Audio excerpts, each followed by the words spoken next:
Hello students, goodwill classes में आपका बहुत बहुत स्वागत है। स्टूडेंट क्लास 11th का ये चैप्टर हम कर रहे हैं, चैप्टर नंबर फर्स्ट है और इसका एक पार्ट ऑलरेडी अपलोड हो चुका है। उसको एक बार पहले आप लोगों को ज़रूर देख लेना है, नहीं तो कई चीज़ें ऐसी होंगी जो आप लोगों को क्लियर नहीं हो पाएंगी। तो उस चैप्टर इसका फर्स्ट पार्ट एक बार देखें। ये इसका सेकेंड पार्ट है जिसके अंदर हम पढ़ेंगे कि बुक कीपिंग क्या है, ठीक है, द बेसिस ऑफ अकाउंटिंग। जो हम अकाउंटिंग पार्ट कर रहे हैं उसमें बुक कीपिंग क्या होता है वो हम लोगों को देखना है।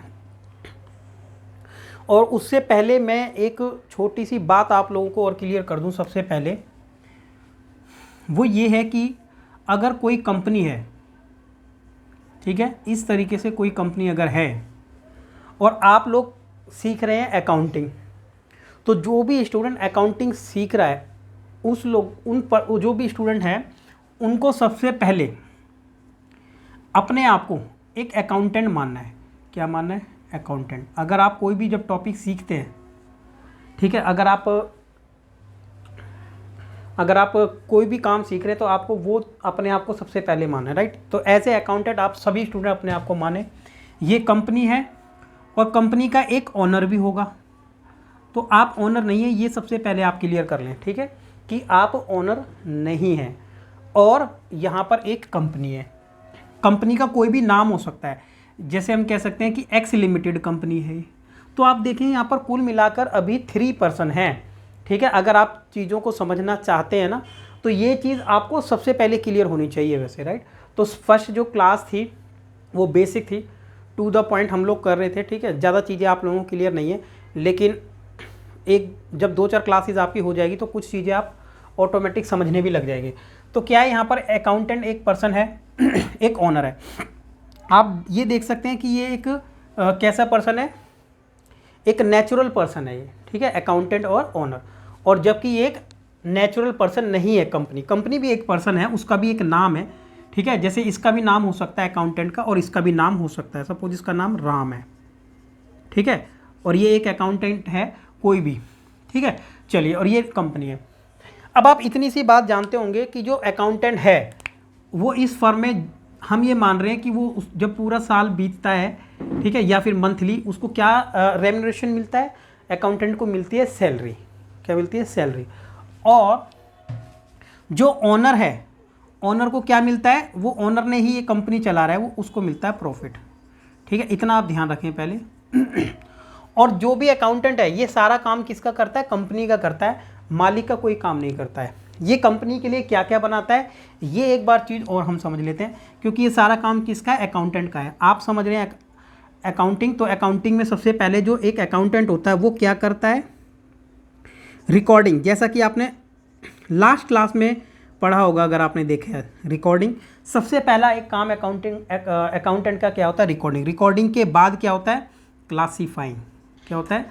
क्लासीफाइंग करना होता है, ठीक है, क्लासीफाइंग। और क्लासीफाइंग के बाद क्या होता है? Summarizing, right. तो ये एक किसका काम होता है? अकाउंटेंट का। अकाउंटेंट सबसे पहले चीज़ों को क्या करता है? रिकॉर्डिंग करता है, रिकॉर्डिंग के बाद क्लासीफाइंग करता है और उसके बाद समराइजिंग करता है। ऐसा हमने डेफिनेशन में भी पढ़ा था, ठीक है। सबसे पहले इन्फॉर्मेशन को क्या करेगा? कलेक्ट करेगा, तभी उसको लिखेगा, फिर, ठीक है। तो रिकॉर्डिंग का मतलब क्या है? ये तो एक जनरल लैंग्वेज में बात हो गई, जनरल लैंग्वेज, ठीक है, क्योंकि आप लोगों को नहीं पता है, आपके लिए जनरल लैंग्वेज है। सबसे पहले हम चीज़ों को क्या कर लेते हैं? रिकॉर्ड कर लेते हैं, फिर उसको एनालाइज करते हैं, क्लासीफाइंग करते हैं आप, ठीक है। तो अब देख लेते हैं उसके बाद यहाँ पर रिकॉर्डिंग का जो मतलब है ना एक्चुअल में, वो है जनरल एंट्री करना, ठीक है, जनरल एंट्री। अकाउंटेंट जब अकाउंटिंग आप सीख रहे हो, थोड़ा बहुत अगर आप लोगों को पता होगा, जनरल एंट्री वर्ड आपने सुना होगा, तो इसका मतलब होता है जनरल एंट्री। और इसके बाद जनरल एंट्री के बाद क्या आता है? क्लासीफाइंग करना। क्लासीफाइंग का मतलब मैं बता दूं, अकाउंट्स यहीं पर बनते हैं, अकाउंट। और लास्ट में जो हम समराइजिंग की बात कर रहे हैं ना, समराइजिंग, तो समराइजिंग जो आप बात कर रहे हो, तो एक सिंपल वर्ड अभी बता दें तो बैलेंस शीट यहीं पर आता है, ठीक है, समराइजिंग में, या फिर P&L and balance sheet, profit and loss और balance sheet and balance sheet, right. Profit and loss and balance sheet, दोनों चीज़ें वो यहीं पर आती हैं। तब आप समझ गए। छोटी सी बात ये दोबारा से रिवाइज कर लेते हैं। एक कंपनी के अंदर एक अकाउंटेंट होता है और एक ऑनर होता है, ठीक है। अकाउंटेंट आप हैं जिनको आपको सैलरी मिलती है, आप क्या करते हैं यहाँ पर रिकॉर्ड करते हैं, क्लासीफाई करते हैं, समराइज। रिकॉर्डिंग का मतलब क्या हुआ, आप जनरल एंट्री करते हैं, उसके बाद अकाउंट बनाते हैं, उसके बाद बैलेंस शीट। ये एक सिस्टमेटिक वे है पूरे साल या फिर पूरे साल भी कह लें, ठीक है, एज ए स्टूडेंट या फिर एक कंपनी में एज ए अकाउंटेंट आप लोगों को बस यही करना होता है, ठीक है। और ये सिस्टमेटिक तरीके से करना है, बहुत ज़्यादा टाइम कंज्यूमिंग चीज़ें हैं, तो ये आप लोगों को समझनी है स्टार्टिंग से, ठीक है। अब बात होती है यहाँ पर क्या कि बुक कीपिंग क्या है, तो ये बेसिस ऑफ अकाउंटिंग है, तो यहीं से समझ लेते हैं बुक कीपिंग का जो मतलब है।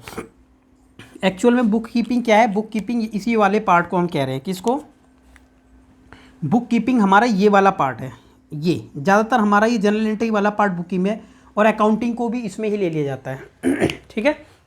तो बुक कीपिंग का मतलब है बुक्स को बनाना, ठीक है। बुक्स बनाना कहने का मतलब है जो जनरल एंट्री होती है ना, ये एक बुक्स बनाने का जैसे काम होता है, राइट। हम इसके अंदर लिखते हैं क्या है, सारी general entry, day to day की एंट्री इसमें होती है। एक जो नॉर्मल जो एक पूरा अकाउंटेंट नहीं है, एक क्लर्क ही है, वो भी इस तरीके की एंट्रीज को कर लेता है, ठीक है। तो ये काम जो है बहुत इजी वर्क रहता है, इसलिए तो बुक कीपिंग हम समझ लेते हैं।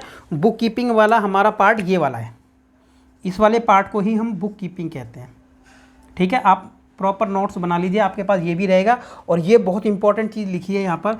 और ये वाला जो पार्ट है ना, ये बहुत ही नॉलेज वाला पार्ट है, इस वाले पार्ट को हम अकाउंटिंग कह देते हैं, ठीक है। आगे वैसे पूरा पार्ट भी अकाउंटिंग का ही पार्ट है, लेकिन ये बुक कीपिंग है, और मेन अकाउंटिंग तो वैसे ये वाला पार्ट है, ठीक है। तो सबसे पहले हम क्या करते हैं, book keeping is the record making phase. यहाँ पर पहले ही बता दिया है कि बुक कीपिंग जो है ना, वो बेसिकली क्या है, रिकॉर्ड मेकिंग फेज है। सिर्फ हम लोगों को क्या करना है, रिकॉर्डिंग, ठीक है। क्लासीफाइंग भी आ जाता है, लेकिन रिकॉर्डिंग बेसिकली ये है। So book keeping is the record making phase of accounting which is concern with recording of the financial transaction and event related to the business. तो बिजनेस से जितने भी ट्रांजेक्शन है, ठीक है, तो वो हम उसको क्या करेंगे, रिकॉर्डिंग करेंगे, फाइनेंशियल ट्रांजेक्शन को रिकॉर्ड करना, ठीक है, related to the business significant and orderly manner. तो सिग्निफिकेंट तरीके से और एक ऑर्डर से टाइमली, ठीक है, इन क्रोनोलॉजिकल ऑर्डर हमें वो लिखना ही है। तो जब हम उस तरीके से लिखते हैं तो उसी को हम बुक कीपिंग कहते हैं। Book keeping should not be confuse. अब इसमें क्या लिखा है, ये वाली लाइनें बहुत इंपॉर्टेंट है, क्या लिखा है, book keeping should not be confuse with accounting. हम बुक कीपिंग को अकाउंटिंग से कन्फ्यूज नहीं करना है हम लोग को, क्योंकि बुक कीपिंग जो है वैसे स्टार्टिंग वाला पार्ट होता है, बाद वाले पार्ट को हम बुक कीपिंग नहीं कहते हैं, ठीक है। बाद वाला पार्ट वैसे मेन अकाउंटिंग वही है। So book keeping is the recording phase while accounting is concern with summarizing. और जबकि जो अकाउंटिंग वाला पार्ट है वो समराइजिंग वाला पार्ट है। Phase of an accounting system, the distinction between the two are as under. और बुक कीपिंग के और अकाउंटिंग के अंदर डिफरेंस क्या है वो हम देखते हैं अब यहाँ पर, ठीक है। लेकिन जो चीज़ें आपको स्टार्टिंग में बता दी गई हैं वो बहुत इंपॉर्टेंट है, ठीक है। तो ये देख लेते हैं अभी हम लोग, ये देखें बुक कीपिंग और अकाउंटिंग में डिफरेंस क्या है वो यहाँ पर दिया हुआ है। बुक कीपिंग क्या लिखा है, it is the recording phase of an accounting system. Accounting system का एक ये कौन सा फेज है, रिकॉर्डिंग फेज है। बस आपको यहाँ पर रिकॉर्ड करना है चीज़ों को, यानी जनरल एंट्री करना और अकाउंट्स बनाना इसी के अंदर आता है। जबकि आपने अभी जनरल एंट्री और अकाउंट कुछ नहीं बनाया है, लेकिन चीज़ों को समझना है बस, ठीक है। अभी जनरल एंट्री भी करना सीखेंगे, अकाउंट करना भी सीखेंगे, और फिर जब हम इन चीज़ों को बना लेंगे फिर थ्योरी पर आएंगे तो आपको और क्लियर होगा। और यहाँ पर क्या लिखा है, it is the summarizing phase of an accounting system. और ये जो समराइजिंग फेज था ना, जो अभी यहाँ पर लिखा था, आप लोगों ने नोट किया होगा, तो उसी को हम समराइजिंग फेज को ही क्या कहते हैं, अकाउंटिंग कहते हैं। वो मेन पार्ट होता है, ठीक है ना, वो मेन पार्ट होता है बिल्कुल लास्ट में। जैसे स्कूल में आप कह लें कि पेपर चेकिंग करना, एक एक बुक एक एक चेक करना, वो हमारा सिंपल पार्ट हो गया। लेकिन लास्ट में जो पूरी मार्कशीट रेडी करना वो एक बहुत ही इंपॉर्टेंट पार्ट हो गया। It is the primary stage, it is the primary stage and the basis for the accounting. अब ये क्या है, एक प्राइमरी स्टेज है, यानी स्टार्टिंग की स्टेज है, लेकिन पार्ट है किसका, अकाउंटिंग का, ठीक है, यानी basis of for accounting, accounting का बेसिस है। और ये एक सेकेंडरी स्टेज है, विच बिगिन, जब जो कब स्टार्ट होती है, जब बुक कीपिंग का प्रोसेस एंड हो जाता है। जब बुक कीपिंग का प्रोसेस खत्म होता है तभी अकाउंटिंग स्टार्ट होता है। अगर बुक कीपिंग कंप्लीट नहीं होगा तब हम अकाउंटिंग शुरू नहीं कर सकते हैं सबसे पहले, राइट। जैसे स्कूल के अंदर आप कहें कि कोई भी कॉपीज़, जब आपके स्कूल में आपका कोई भी पेपर चेक नहीं होगा तो उससे पहले मार्कशीट नहीं बन सकती है, वैसे ही। थर्ड नंबर पे लिखा है it is routine in nature. ये नेचर में क्या रहेगा, रूटीन इन नेचर। इनका आप देखेंगे, इनका नेचर कैसा है, रूटीन वाइज नेचर है। कोई जो भी जनरल एंट्री होती है वो रेगुलर बेसिस पर होती है, ठीक है, डे टू डे वर्क है ये जनरल एंट्री वाला। तो it is a routine in nature and does not require any special skill और नॉलेज। स्पेशल स्किल्स या नॉलेज की जरूरत नहीं होती, एक क्लर्क पर्सन भी उसको कर लेता है। It is analytical in nature, required special skill और नॉलेज, और इसके लिए स्पेशल स्किल्स और नॉलेज की रिक्वायरमेंट रहती है, ठीक है, तभी वो पर्सन इसको कर सकता है। स्पेशल अकाउंट्स की नॉलेज होनी जरूरी है। थर्ड पॉइंट, ये point fourth number, it is done by the junior staff called book keepers. ये जूनियर स्टाफ भी इसको कर लेते हैं, जिसको हम बुक कीपर्स कह देते हैं। It is done by the senior staff called accountant, और ये सिर्फ क्या कौन कर पाता है, अकाउंटेंट ही इसको करेगा, सीनियर स्टाफ इसको करेगा। तो दोनों में डिफरेंस है। लास्ट पॉइंट इसका दिया है, it does not give the complete picture of the financial condition of the business unit. अब आप जैसे स्कूल में देखें, कॉपी अगर चेक होने के बाद आपको सभी का नहीं पता चल पाता है कि टोटल क्या है, ठीक है, रिजल्ट किस तरीके जैसा स्कूल में बनाया जाता है। तो यहाँ पर क्या है, एक एक कॉपी या फिर जनरल एंट्री करने से ये नहीं पता चलेगा पूरे बिजनेस का जो पूरा बैलेंस शीट है या प्रॉफिट एंड लॉस है पूरे साल का, वो नहीं कैलकुलेशन नहीं पता चल पाएगा आपको। तो ये डे टू डे एंट्रीज इसके अंदर आती हैं, ठीक है। इसलिए क्या, does not give the complete picture of financial condition of the business. Business की कंडीशन का नहीं पता चल पाएगा, लेकिन यहाँ पर it give the complete picture of financial condition of the business unit. जब एक बिजनेस हमारे पास है, एक कंपनी है, तो इस बिजनेस का पूरा कंप्लीट रिकॉर्ड कब पता चलेगा, जब रिकॉर्डिंग के बाद क्लासीफाइंग और जो लास्ट वाला पार्ट है समराइजिंग, जब वो वाला पार्ट हो जाएगा तब इस बिजनेस का हमें पूरा फाइनेंशियल कंडीशन कैसी है वो पता चल पाएगा। उसके बाद है टाइप ऑफ अकाउंटिंग इंफॉर्मेशन, ठीक है, types of accounting information. So accounting information can be categorize into the following. तो अकाउंटिंग इंफॉर्मेशन के बारे में हम पढ़ेंगे कि किस किस तरीके की अकाउंटिंग इंफॉर्मेशन हम लोगों को पता चल पाती है, ठीक है। तो क्या लिखा है, types of accounting information according to accounting information can be categorize into the following. देखो अकाउंटिंग की जो इन्फॉर्मेशन है वो कहाँ से मिलती है हम लोगों को, ठीक है। तो तीन तरीके की इन्फॉर्मेशन हमारे पास अकाउंटिंग की मिलती है। सबसे पहले क्या लिखा है, information related to profit and loss statement so the net profit of the business operation of firm during the particular period. तो आप लोगों को जैसा कि यहाँ पर बताया गया था, अभी मिटा दिया है, कि सबसे पहले जनरल एंट्री, उसके बाद अकाउंट, लास्ट में थर्ड पॉइंट यानी समराइज वाला पार्ट मैंने बताया क्या, कि प्रॉफिट एंड लॉस यहीं पर बनता है, एंड बनती है बैलेंस शीट ये यहाँ पर। तो ये कह रहा है कि अकाउंटिंग ये बहुत इंपॉर्टेंट पार्ट होते हैं, प्रॉफिट एंड लॉस बहुत ही ज़्यादा एनालिटिकल एनालिसिस करके बनाया जाता है। तो इन्फॉर्मेशन रिलेटेड टू प्रॉफिट और प्रॉफिट से रिलेटेड जो भी इन्फॉर्मेशन होती है, प्रॉफिट या लॉस, हर तरीके का प्रॉफिट हर तरीके का लॉस आपको प्रॉफिट एंड लॉस अकाउंट के अंदर मिल जाता है। इसी को हम प्रॉफिट एंड लॉस अकाउंट कहते हैं, और ये एक स्टेटमेंट भी है, तो इसको हम प्रॉफिट एंड यानी इनकम स्टेटमेंट भी कहते हैं इसको, ठीक है, जो पूरी स्टेटमेंट बताते हैं पूरे साल के प्रॉफिट का।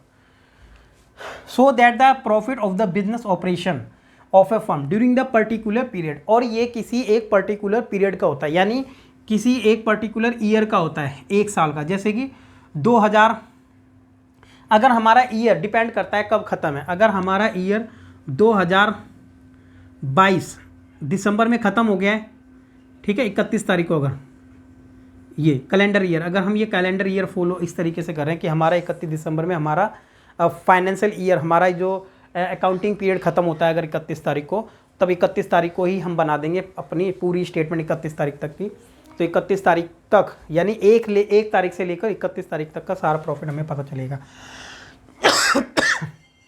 राइट, ये कब स्टार्ट हुआ होगा, 1 जनवरी से लेकर 2022 तक पूरा। या फिर कई बार ऐसा भी होता है 1 मार्च से लेकर स्टार्ट करेंगे, 1 अप्रैल से 2022 से लेकर स्टार्ट करें, तो 31 मार्च, ठीक है, 2023 को जब ख़त्म होगा ईयर, तो पूरे साल का प्रॉफिट 12 मंथ इसमें भी है, 12 मंथ इसमें भी है, तो हम बना सकते हैं एक प्रॉफिट एंड लॉस स्टेटमेंट कह सकते हैं, ठीक है, या इनकम स्टेटमेंट। सेकंड नंबर पर आ जाता है एक इन्फॉर्मेशन, और हमें अकाउंटिंग इन्फॉर्मेशन कहाँ से पता चलती है? Information related to the financial position, हमारे बिजनेस की फाइनेंशियल पोजीशन कैसी है। पोजीशन वर्ड जब भी आ जाए तो वो बैलेंस शीट से ही पता चलता है, और इनकम की बात आ जाए ना तो वो इनकम स्टेटमेंट से, प्रॉफिट लॉस की बात आ जाए तो इनकम स्टेटमेंट है, पोजीशन की बात आ जाए तो वो बैलेंस शीट से ही पता चलती है। इट शो द एसेट्स और लेकिन ये जो फाइनेंशियल पोजीशन है यानी बिजनेस जो बैलेंस शीट है, तो बैलेंस शीट तो आप लोगों को बताया था, अभी लास्ट क्लास में भी बताया था, ठीक है, कि बैलेंस शीट इस तरीके से होती है, यहाँ पर सारी एसेट्स आती हैं और यहाँ पर सारी लाइबिलिटीज़ आती हैं। तब आप ये देखें कि बैलेंस शीट जब इस तरीके से होती है तो ये हमें एसेट्स की नॉलेज देती है कि सारी एसेट्स हमारे पास कितनी है और लाइबिलिटीज़ हमारे पास सारी कितनी है, वो हम लोगों को यहाँ पर पता चलता है, ठीक है। One side of capital liability, ये वाली साइड हमारी होती है जहाँ पर अगर हम डिटेल में जाएँ तो यहाँ पर कैपिटल और लाइबिलिटीज सारी यहाँ होती है और यहाँ पर साइड पे क्या होती है? एसेट। तो इसके बारे में पूरी नॉलेज हमें मिलती है, वो बैलेंस शीट से मिलती है। ये एक हमारी क्या है? स्टेटमेंट है। उसके बाद है schedule and notes forming part of balance sheet.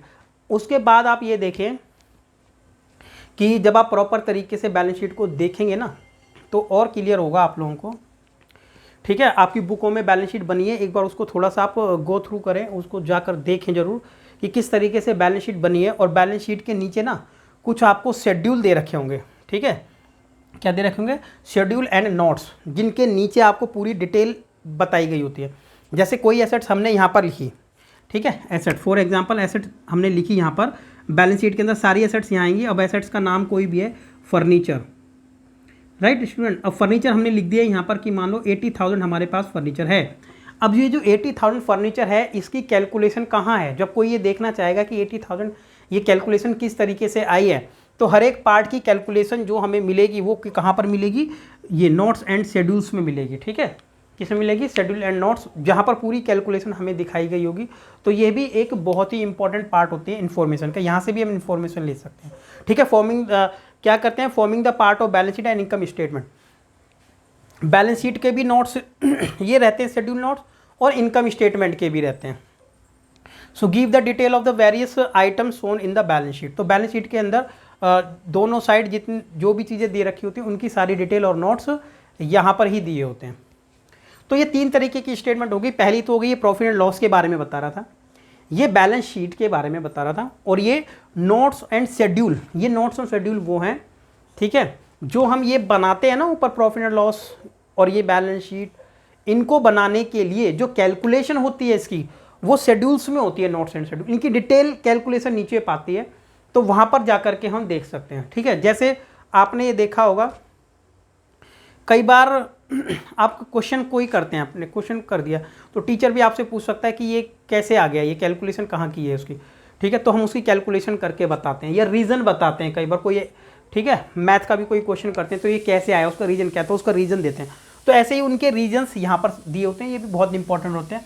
तो ये हो गया अकाउंटिंग कैन बी कैटेगराइज, ठीक है। इन्फॉर्मेशन कुछ है ये इनकी, ठीक है। तो ये हमने लिख लिया है। तो ये न्यूमेरिक एग्ज़ाम के पॉइंट ऑफ व्यू से ज़्यादा इंपॉर्टेंट नहीं है कि इसमें से यहाँ से पूछा जाएगा। बाकी आ गया हमारा सब फील्ड ऑफ अकाउंटिंग, कि अकाउंटिंग की सब फील्ड्स क्या है, छोटी छोटी जो फील्ड हैं वो क्या क्या अकाउंटिंग की हैं। मेनली यहाँ पर जो डिवाइड किया गया है अकाउंट्स को 3 पार्ट्स में डिवाइड किया गया है, ठीक है। अकाउंटिंग की कुछ फील्ड्स डिवाइड की हैं, तो कौन कौन सी फील्ड हैं? फर्स्ट नंबर पर बताया गया फाइनेंशियल अकाउंटिंग। जो अकाउंटिंग हम लोग कर रहे हैं वो फाइनेंशियल अकाउंटिंग ही है। आपकी बुक के ऊपर भी बड़े बड़े शब्दों में लिखा होगा, ठीक है, फाइनेंशियल अकाउंटिंग, ठीक है। फाइनेंशियल अकाउंटिंग बड़े बड़े शब्दों में आपके लिखा गया होगा। डबल एंट्री सिस्टम, ठीक है, डबल एंट्री सिस्टम है फाइनेंशियल अकाउंटिंग का, तो उसके बारे में भी पढ़ेंगे अभी। इट इज़ सब फील्ड यानी branch of accounting which concern with the recording, जो कि किससे कंसर्न है? रिकॉर्डिंग से कंसर्न है, क्योंकि रिकॉर्डिंग करते हैं ना यहाँ पर ऑफ द बिजनेस ट्रांजेक्शन को, और फाइनेंशियल नेचर, जो भी फाइनेंशियल नेचर की होती है, in systematic manner, systematic manner में लिखते हैं।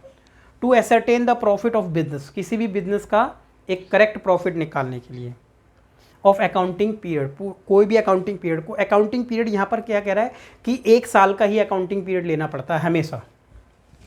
And to present the financial position of the business, तभी हम एक बिजनेस की फाइनेंशियल पोजीशन निकाल सकते हैं। जैसे आप स्कूल जाते हैं तो एक क्लास आपकी पूरे 1 ईयर की रहती है, ठीक है, 10th है, 11th 12th, और पूरे साल का रिजल्ट आपको लास्ट में मिल जाता है। तो उसी तरीके से अकाउंटिंग भी है, पूरे साल का फाइनेंशियल, ठीक है। तो ये फाइनेंशियल अकाउंटिंग उसी को बोलते हैं, ठीक है, जिसमें हम क्या करेंगे, रिकॉर्ड करेंगे बिजनेस ट्रांजैक्शन को पूरे साल की, और अपने बिजनेस का प्रॉफिट या लॉस निकालेंगे और बिजनेस की फाइनेंशियल पोजीशन पता करेंगे at the last of year. उसके बाद आ जाता है हमारा point number second. Point number second क्या है इसका, कॉस्ट अकाउंटिंग।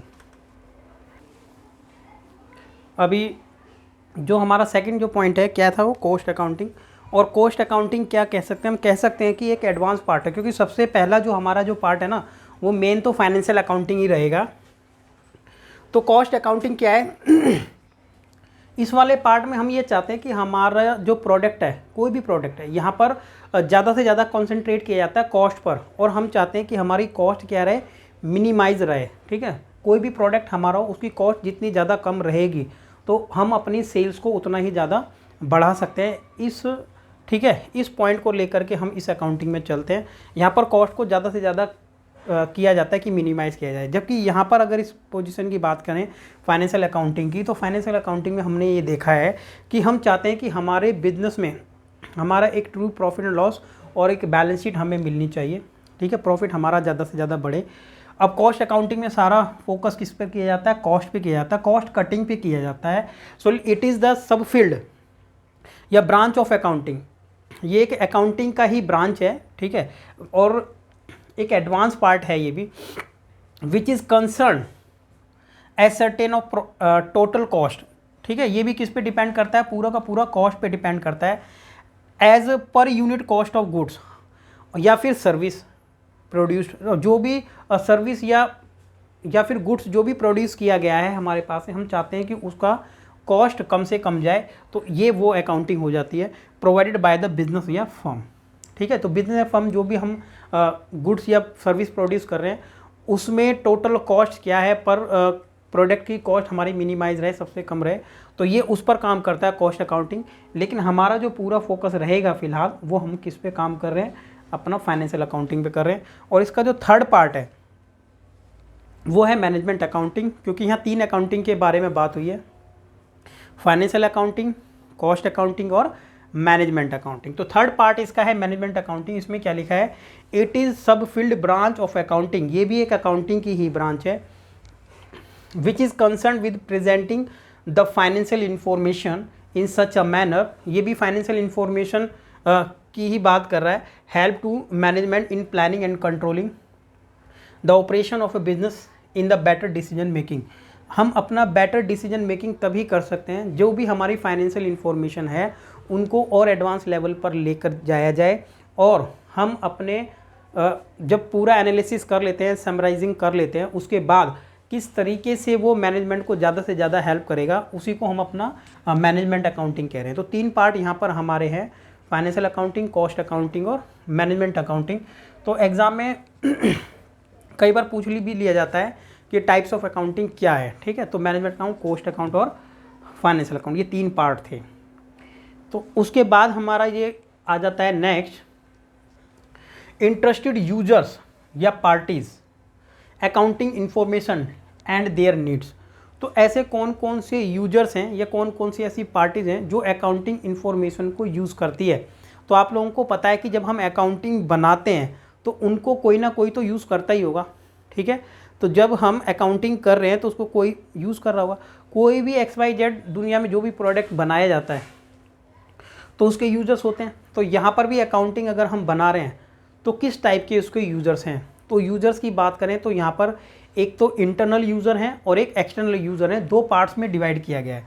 तो इंटरनल यूज़र और external user, there are number of user interested in knowing about the financial soundness, ठीक है, and the profitability of the business. तो ऊपर लाइन पे क्लियर कर दिया गया है कि बिजनेस की साउंडनेस कैसी है, प्रॉफिटेबिलिटी कैसी है, पोजीशन बिजनेस की कैसी है।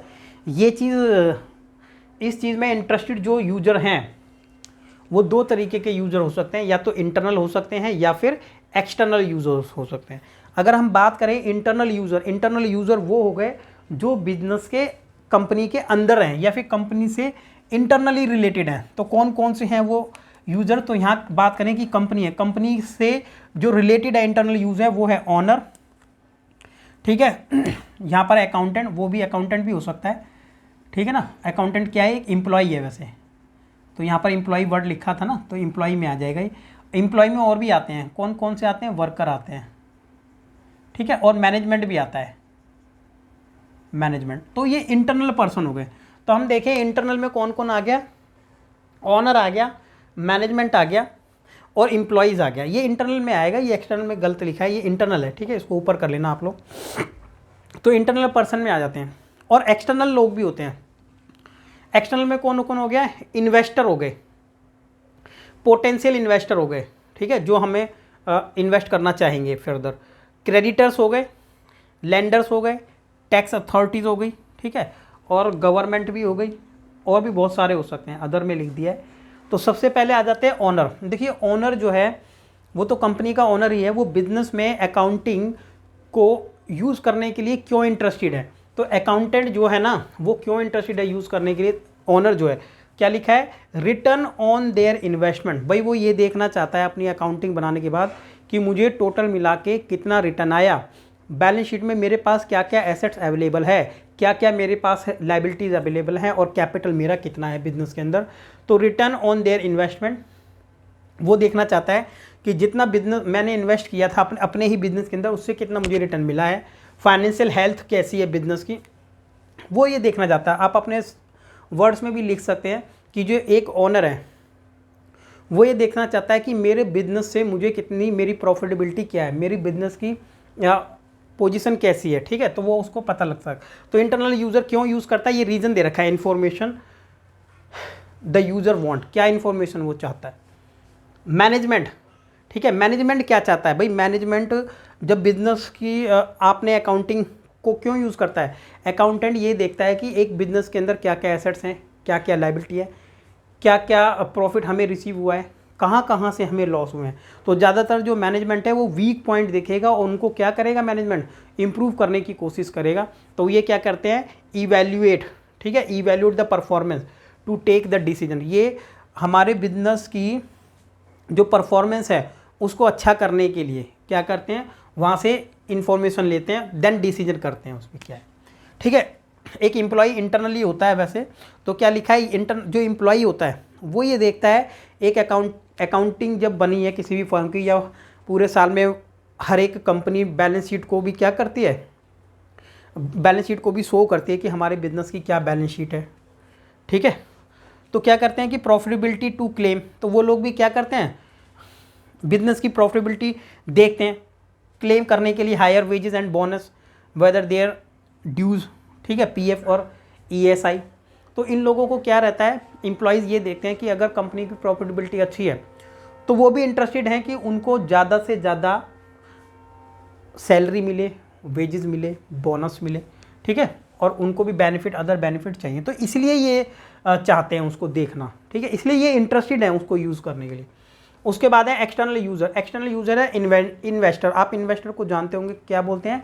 निवेशकर्ता हिंदी में बोलते हैं, जो हमारी कंपनी के अंदर पैसा इन्वेस्ट करेगा कोई भी, ठीक है, शेयर हमारी कंपनी के खरीदेगा या कहें, या फिर हमें किसी भी तरीके हमारे बिजनेस में पैसा लगाने के लिए इंटरेस्टेड रहेगा, ठीक है ना। तो इन्वेस्टर उसी को कहते हैं, एंड पोटेंशियल इन्वेस्टर, यानी वो देखते हैं कि अगर हमारे, कहाँ से पता चलेगा वो बिजनेस की साउंडनेस? अकाउंटिंग से पता चलेगा। तो वो ये देखते हैं कि हम अपनी सेफ्टी चाहते हैं, और वो सेफ्टी चाहते हैं तो कहाँ से पता चलेगा? Safety and growth of their investment for the future of the business. तो जब कोई भी आप लोगों को लोन देगा, आपके बिजनेस में इन्वेस्ट करेगा, वो ये देखेगा कि आपकी बिजनेस किस तरीके से ग्रोथ कर रहा है, लास्ट ईयर प्रॉफिट कितना था, ठीक है, last to last year profit कितना था, करंट प्रॉफिट कितना है, तो वो उसको देखने के बाद ही कोई इन्वेस्ट करेगा। लेकिन अगर आपका बिजनेस ही लॉस में जा रहा है तो क्या कोई आपके बिजनेस में इन्वेस्ट करना चाहेगा या नहीं, ठीक है। उसके बाद आ जाते हैं हम क्रेडिटर। क्रेडिटर वो लोग होते हैं, ठीक है, एक तरीके के हमारे ऊपर बर्डन है, एक लायबिलिटी है, क्योंकि हम लोगों को इनको पैसा वापसी करना है, ठीक है, हमें क्या करना है, क्रेडिटर्स को हमें इन लोगों को पैसा वापसी करना है। क्यों? क्योंकि हमने इन लोगों से उधार कुछ माल खरीदा होगा। ठीक है, तो ये लोग क्यों इंटरेस्टेड हैं? ये उधार माल तभी हम लोगों को देंगे कि हमारे बिजनेस की फाइनेंशियल पोजीशन बहुत ही अच्छी है, प्रॉफिटेबिलिटी बहुत अच्छी है। और ये इनको फाइनेंशियल पोजीशन कहाँ से पता चलेगी? अपने अकाउंट से ही पता चलेगी। ठीक है, तो ये इसलिए हमारे अकाउंटिंग के यूजर्स होते हैं। ठीक है, तो क्या लिखा है, असेसिंग द फाइनेंशियल कैपेबिलिटीज़। अगर इन लोगों को ये पता चल जाता है, ठीक है, कि हमारे बिजनेस की पोजीशन ठीक नहीं है और हमारी कंपनी लॉस में जा रही है, ठीक है, और प्रॉफिट अच्छा नहीं अर्न कर रही है, तो जो हमारे क्रेडिटर्स हैं वो हम लोगों को उधार देना बंद कर देंगे। तो यहाँ से क्लियर होता है कि ये लोग हमारे फाइनेंशियल जो हमारी फाइनेंशियल पोजीशन है, हमारे फाइनेंशियल अकाउंट्स हैं, उनको ये यूज़ करते हैं। ठीक है, assessing the financial capabilities abilities of the business to pay the business debts. ठीक है, तो ये एसेस करते हैं हमारी फाइनेंशियल कैपेबिलिटीज़ क्या है, किस तरीके से हम कितना कैपेबल हैं। एबिलिटी क्या है हमारी बिजनेस में पे करने की अपनी डेट्स। डेट मतलब हमारे ऋण, उधार जो भी हम किस तरीके से पे करते हैं। लेंडर कौन होते हैं?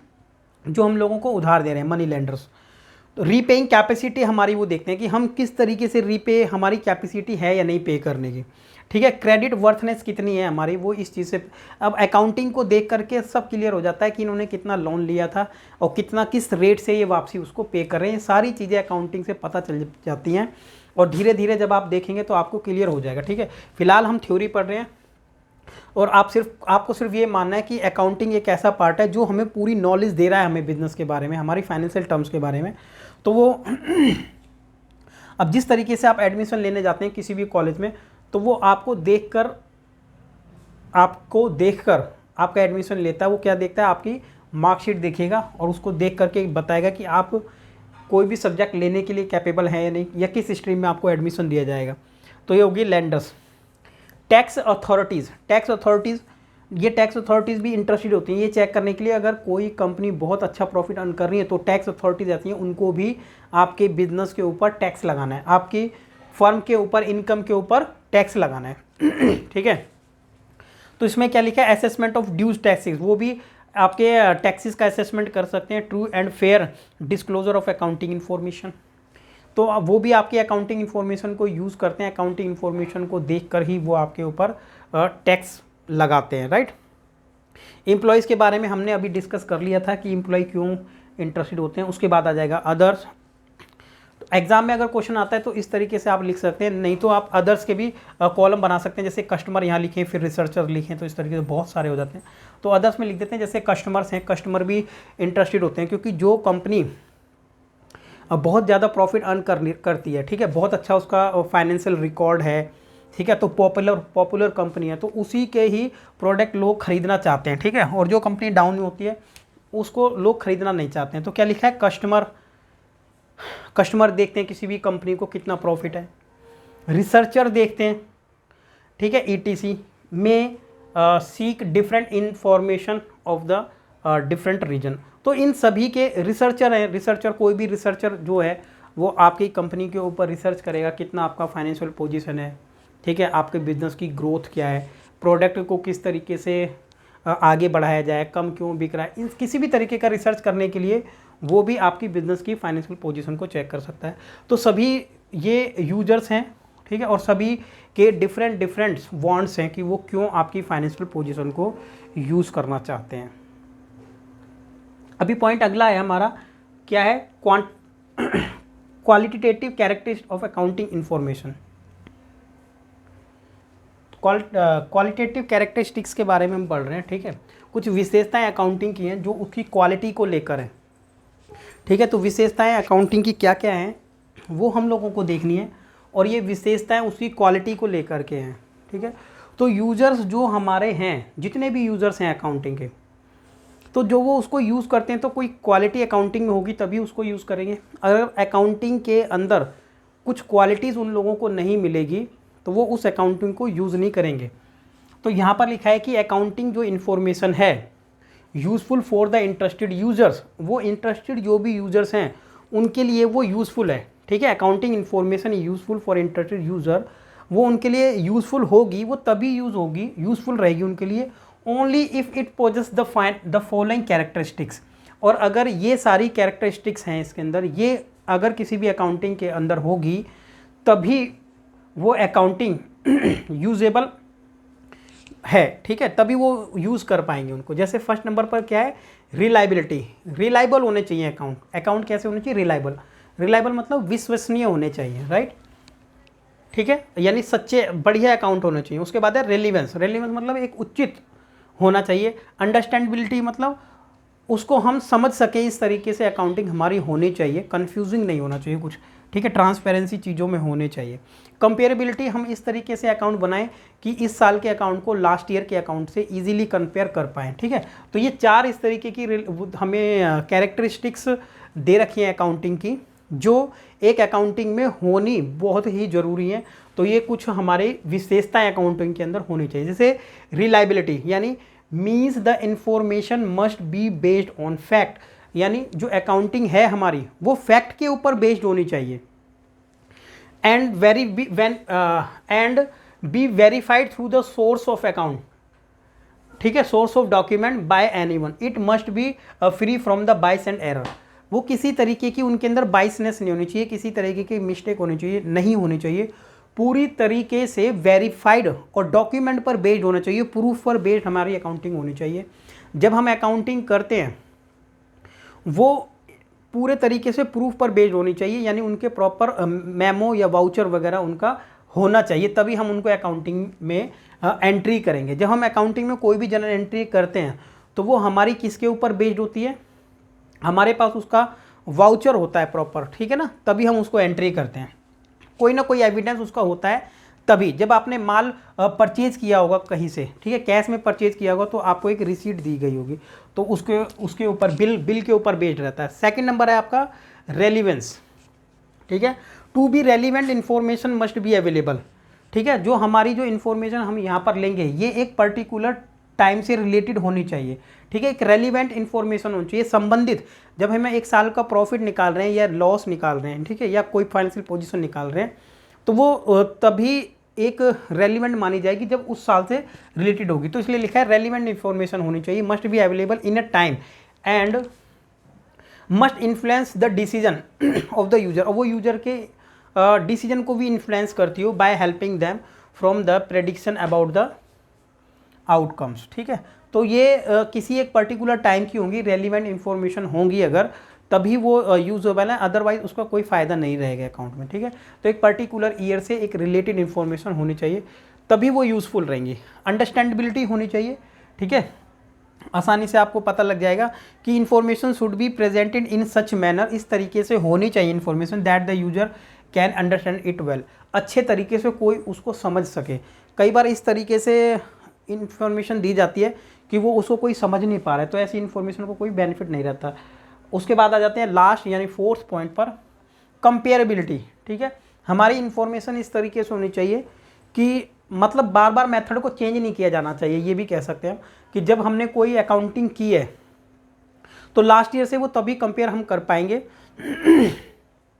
जब हमने क्या किया होगा, एक यूनिफॉर्मिटी तरीके से हमने किया होगा अपना अकाउंटिंग को। तो लिखा है comparability, the information should be disclosed, ठीक है, इन्फॉर्मेशन को क्या किया जाना, डिस्क्लोज किया जाना चाहिए। डिस्क्लोज मतलब सभी के सामने ओपन किया जाना चाहिए, in such a manner that it can be compared with the previous year figure, हम प्रीवियस ईयर से उसको कंपेयर कर पाएँ, ठीक है। Business itself and other firm data, हम अपने बिजनेस से भी कंपेयर कर पाएँ उसको, और अदर अपने बिजनेस से लास्ट ईयर से कंपेयर कर पाएँ या किसी अदर बिजनेस से कंपेयर कर पाएँ।